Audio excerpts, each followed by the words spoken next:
Hey buds, are you interested in eating wild plants, but you're a little too nervous to get out there and harvest them for yourself in the wild? One idea that you might try is to grow them for yourself. So we're going to go over 5 reasons you might want to do that and 5 plants that you might start with. First, the whys. Number 1, identification. I think this will be the main one for beginners starting out because it allows you to ID your plant with accuracy and without the concern that you're going to confuse it with something that's toxic or poisonous. This will help to build your confidence. Number 2 is quality control. If you're the one growing the plants, then you know what's going on with them, and you can ensure that they haven't been contaminated with pollutants, pesticides, or other nasties. This is not always the case when you're out foraging in the wild and you don't necessarily know the history. And I can tell you that some wild plants will prefer poor soils, but a lot of them will thrive in a garden-type environment. I can tell you for a fact that I get some of my best dandelion roots out of my garden, and that if you give lamb's quarters a bit of space in your garden, it can grow up to 10 feet tall. Number 3 is consistency. When you're in charge of the growing conditions, then you know that you should have a solid harvest of healthy plants on demand. You'll be protecting them from those seasonal and environmental challenges that some of the plants in the wild will be experiencing.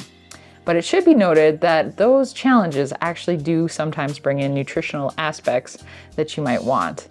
So when plants are placed under pressures like drought or insect attack, nutrient-poor soils, or high temperatures, then they often produce substances like antioxidants, polyphenols, vitamins, minerals, and proteins, which are beneficial to us. Number 4 is sustainability. If you're a beginner forager, you might be a little worried about things like sustainable harvesting practices. Now, if you're growing your own, then you have less to worry about in that department. You don't have to worry so much about the impact on the local ecosystem, unless, of course, your weeds get out and run rampant through the wild, but otherwise, things like over-harvesting or selecting plants that are rare and should be left alone are no longer a big issue for you. Number 5 is easy gardening.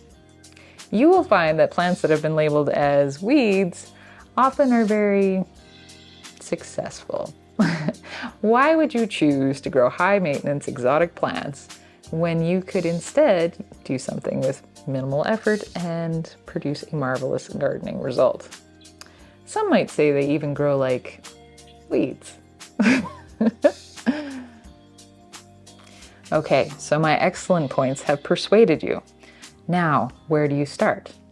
We're going to show you 5 plants that are easily accessible through suppliers like West Coast Seeds. First up is chickweed. It has cute little star-shaped flowers and a mild flavor. You can add it raw to sandwiches or salads. Second is CLAYTONIA or miner's lettuce. This cold hardy option will make a sweet salad green and actually grows back even after being cut. Number 3 is the dandelion. Yes, the tough, cheerful plant that most people love to hate, but it is edible from its buds down to its roots. And it's actually quite easy to also collect those seeds or to transplant some of the little root pieces. After being inspired by reading the classic foraging book, Stalking the Wild Asparagus, I tucked a few root pieces into this pot and have been watching them grow all winter.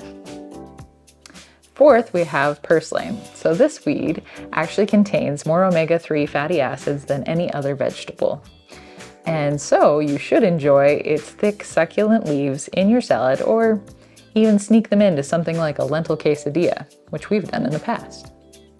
And finally, we have goosefoot, which is a close relative to the lamb's quarters that grow wild in our area.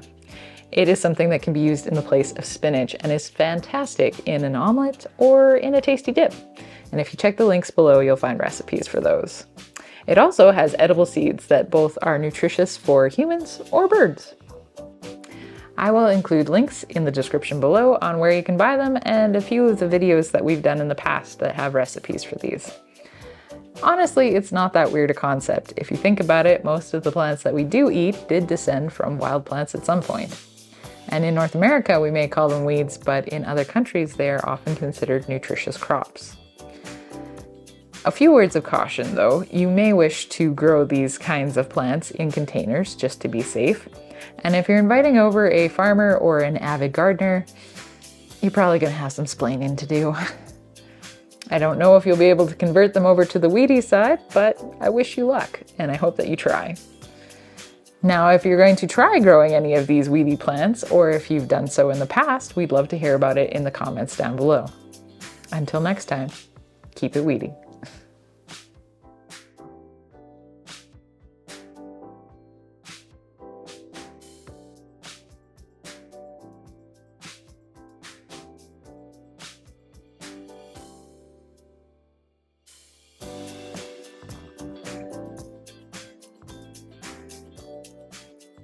Are you interested in weeding?